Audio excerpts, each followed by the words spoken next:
মহানবী হযরত মুহাম্মদ সাল্লাল্লাহু তাআলা আলাইহি সাল্লাম, যিনি ছিলেন শেষ ও সর্বশ্রেষ্ঠ নবী।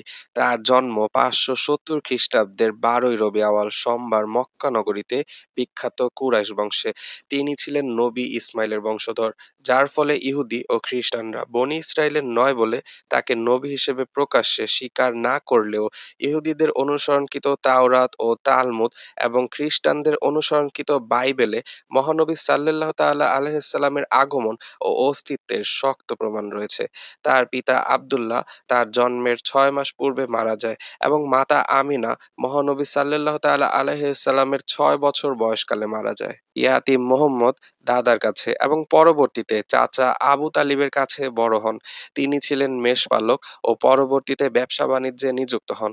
যুবক মুহাম্মদ ২৫ বছর বয়সে ৪০ বছর বয়সী খাদিজাকে বিয়ে করেন এবং খাদিজা ছিলেন ইসলাম ধর্ম গ্রহণ করা প্রথম নারী। নবী মুহাম্মদ সাল্লাল্লাহু তাআলা আলাইহি সাল্লামের জন্ম হয়েছিল জাহিলিয়াত যুগে।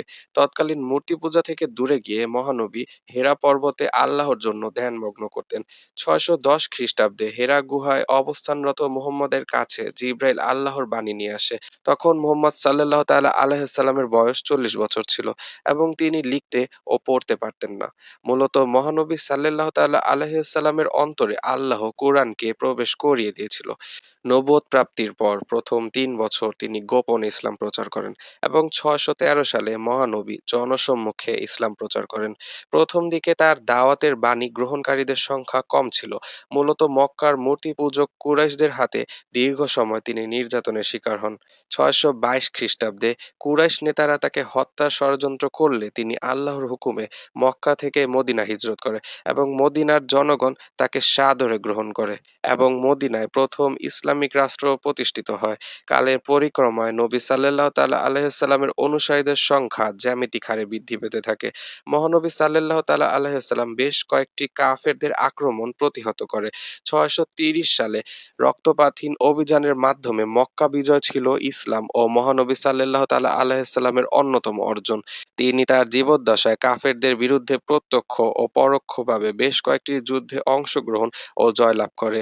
৬৩২ সালে মহানবী সাল্লাল্লাহু তাআলা আলাইহি সাল্লাম তার বিদায়ী হজ পালন করে। এ সময় তিনি আরাফাত পর্বতে লক্ষাধিক মুসলমানের সমাবেশে বিদায়ী ভাষণ দেয় এবং হজ থেকে ফিরে মহানবী সাল্লাল্লাহু তাআলা আলাইহি সাল্লাম অসুস্থ হয়ে পড়ে এবং ৬৩২ সালে তার স্ত্রী আয়েশার কোলে মাথা রেখে মৃত্যুবরণ করে। মৃত্যুর আগে তিনি মুসলমানদের উদ্দেশ্যে বলে যায় যে, তোমরা দাসদের প্রতি সদয় আচরণ করো ও নিয়মিত নামাজ আদায় করো।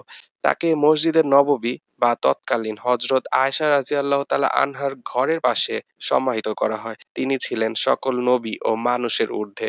তার হাত ধরে ইসলামের উত্থান এবং তিনি শেষ ও সর্বশ্রেষ্ঠ নবী এবং আমরা তার উম্মত।